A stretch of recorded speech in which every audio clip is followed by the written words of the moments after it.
Today is Saturday, August 14th. We're talking about back to school season and the new hurdles students and parents are facing this year. For starters, many kids are re-entering the new school year at a severe disadvantage. A recent study by the consulting firm McKinsey and Company found kids didn't learn as much as they normally do last year when the pandemic kept taking them out of their routines.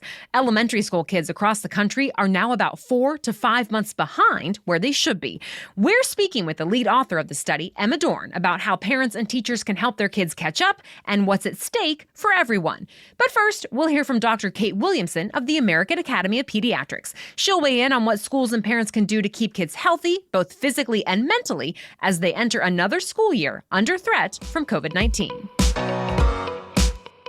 Welcome to the Newsworthy's Special Edition Saturday, when we sit down with a different expert or celebrity every Saturday to talk about something in the news. Don't forget to tune in every Monday through Friday for our regular episodes, where we provide all the day's news in 10 minutes. Fast, fair, fun, and on the go. I'm Lacey Evans, filling in for Erica Mandy during her maternity leave. It's now time for today's Special Edition Saturday.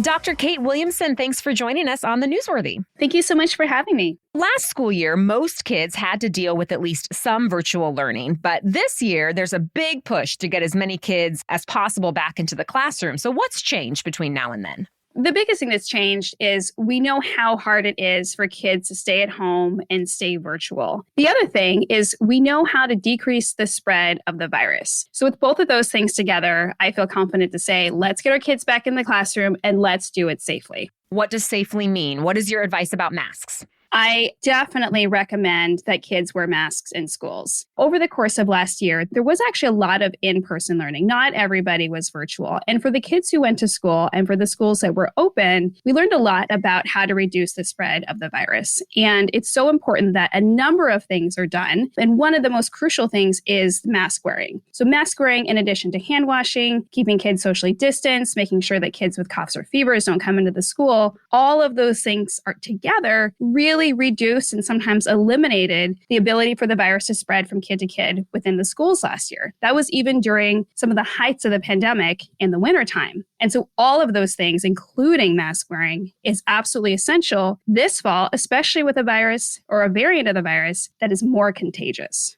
The more kids who go unmasked makes that risk much higher for all the kids. What is the latest data about how COVID-19 impacts young people, and how likely is it that they'll be infected? Fortunately, kids tend to get less serious illness, or at least less likely to get a serious illness when they do get COVID. But low risk doesn't mean no risk. And unfortunately, I've seen just here in Orange County and at our local hospital, lots of kids get really, really sick. And sometimes it doesn't matter if you don't have any risk factors. It doesn't matter that you're little, you can still get really sick. That's the scary part, right? You just don't know which kid is going to get really, really sick. As far as the spread of the virus, kids can get sick just as much as the adults can. So the virus, particularly with the Delta variant, it's highly contagious. It is very, very likely to spread. And as I've told a lot of my patients' parents, something I'm very nervous about is the likelihood that their children and my patients will be exposed to the virus the next few months is really, really high. Do young children need to avoid grandparents, let's say, or maybe other adults with weaker immune systems once they're back in school, once they're back in these big group settings? So there's no blanket answer for that, unfortunately. I really think that each of these cases needs to be taken case by case. First and foremost, are the adults that the kids are going to be around vaccinated? Because if a grandparent is vaccinated, the likelihood that they will get the virus and then get really sick from the virus is much, much lower. And so that's the first thing. The second thing is whether or not that child, of course, is vaccinated. If it's a child who's 12 and older who's vaccinated, that's extra protection for that grandparent. And if it's a child who has only been around vaccinated persons or kids at school who are fully masked, that also reduces the risk. So once you start adding all these things up,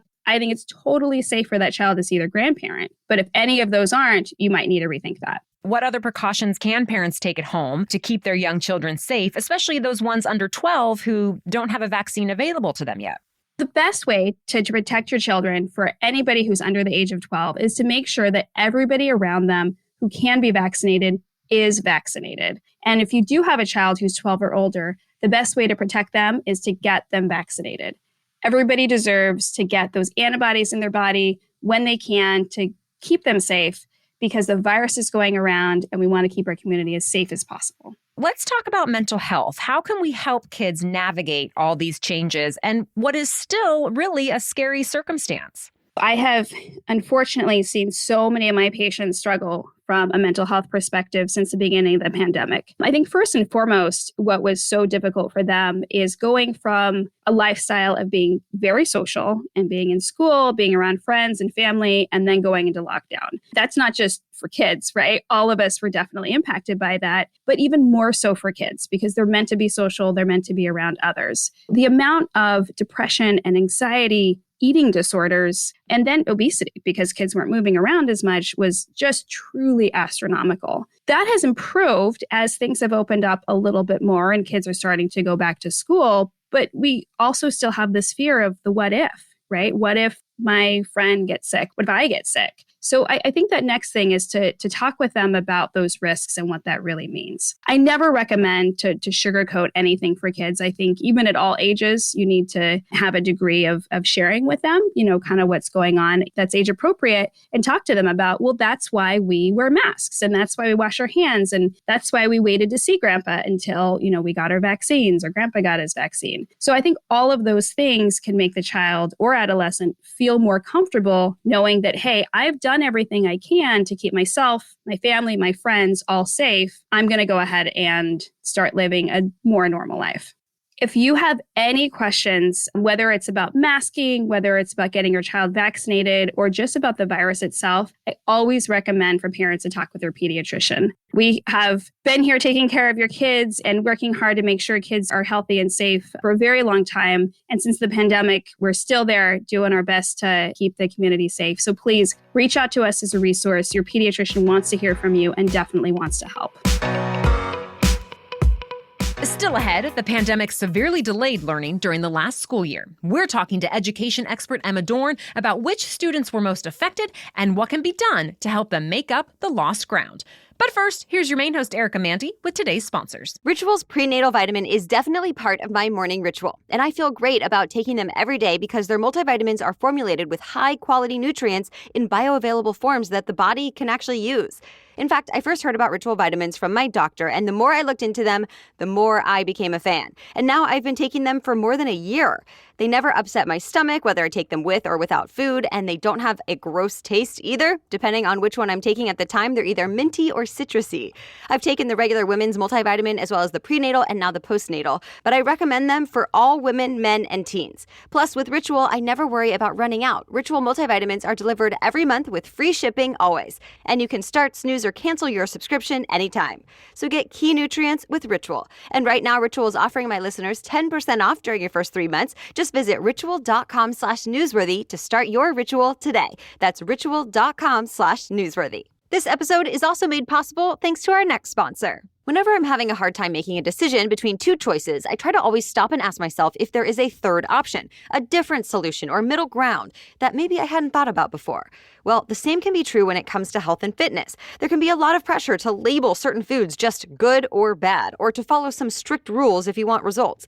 Well, Noom feels that just creates unnecessary dilemmas and stress. Instead, Noom wants to change how you see food with a psychology-based approach to building healthier habits. It's not about making you feel guilty or regretful. Noom's cognitive behavioral approach is about better understanding your relationship with food and then empowering you to make healthy choices that work with your lifestyle and can be long-lasting. You get to choose your health goals, and Noom will then personalize a program for you. And Noom only needs a daily 10-minute check-in. So start building better habits for healthier, long-term results. Sign up for your trial at Noom.com/newsworthy. Again, you can sign up for your trial at Noom, that's spelled NOOM.com/newsworthy. Thanks, Erica. Now to my conversation with Emma Dorn. Emma Dorn, thanks for joining us on the Newsworthy. I'm very glad to be here. First, briefly explain for our listeners how your firm conducted the study on elementary school kids. Sure. So we partnered with Curriculum Associates, which is a formative assessment provider, and they run the iReady assessment for about 1.6 million kids across 40 states. And those were the kids who took the assessment in school this year. And so we wanted to really make sure that the assessment environment was the same when we were comparing to kids who had taken the assessment in previous years. And so what we did is we looked at kids who had taken assessments this spring, and we compared their results to kids who had taken assessments in previous years, in 2017, 18, and 19, and compared to see whether kids were ahead or behind due to the pandemic. And you found that they were behind. We did indeed. So on average, students were about 5 months behind in math, where we would expect them to be, and about 4 months behind in reading. And this is a fairly significant amount when you think about a school year being a 10-month school year, more or less. That's what we used in our calculations. And so that's really half a year behind in mathematics. How did a student's family's income level or minority status influence the results? This is one of the things that really worried me about our results is the effects were not equitable. We couldn't look at the student level income. You can't ask a kindergartner what their income is, but we could look at school level demographics to get a sense. And what we found is that students in majority Black and Hispanic schools have really suffered disproportionately. Students in majority Black schools were about 6 months behind in math, and students in low-income schools were 7 months behind. Would you recommend repeating a grade? This is a really difficult decision that I think is for each parent. My sense is that for most students, the best approach is actually kind of an interim approach. It's not repeating all of the content that you've done before, and it's not jumping straight onto content that you can't access. There's been some really interesting research that shows that providing students access to grade level standards, but also actually scaffolding them so that they can access that content effectively. So instead of going through all of the content of third grade, for example, is you can hit the fourth grade content that you need and then work out what pieces of third grade are necessary to actually access that and succeed. So what kind of long-term impact could this unfinished learning have? So I think it could be significant. You can see already the unfinished learning, but also some of the mental health costs on students affecting engagement with school. We see increasing number of students being chronically absent, and that often leads to high school dropouts. And as you know, if you drop out of high school, you're just less likely to get a job that can really fulfill you and also help you support a family. And so we looked at what does that mean on long-term earnings for students. And what we estimate is that students are going to see about $49,000 to $61,000 less in income over their lifetime due to the pandemic. Yeah, I mean, this really has a domino effect for the whole economy. It's not just an individual setback, right? Yeah, because if you have fewer students graduating high school, fewer going on to college, then it hurts the productivity of the whole economy. And so as these students enter the workforce, it's going to have an impact on GDP. We actually estimate that income could be as much as $128 billion to $188 billion per year from 2040. And that's annually, that's going to hit the economy. How can we close this opportunity gap? What sort of changes do you think we need to see in our education system?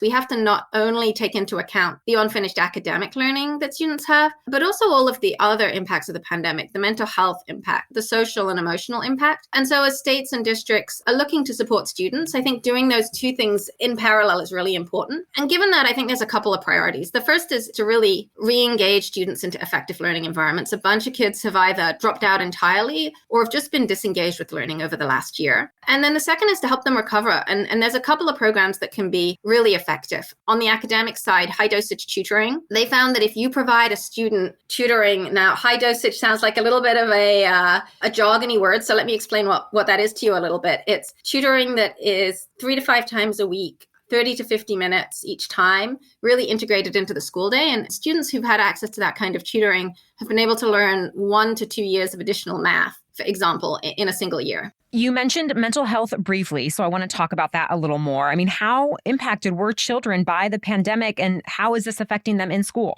This is one of the most sobering pieces, both personally as a parent, but also as a researcher. We did a survey of 16,000 parents across all 50 states. 35% of parents were very or extremely worried about their students' mental health. That's over a third of parents very or extremely worried, and actually over 80% had some level of worry. So we also asked parents, what exactly are you worried about? And what we found is that there was a real increase in parents who were reporting that their students were suffering from anxiety or depression or exhibiting really worrying behaviors like social withdrawal, self-isolation, or lethargy. And I even see with this, my own kids, the desire to kind of go up and shoot hoops with me and the desire to do a really great job on a project. There's just what's the point? And so I think it's really important for districts to be thinking about that as well as academics as we re-enter the school year. Is there anything parents can do to help kids who might be struggling right now?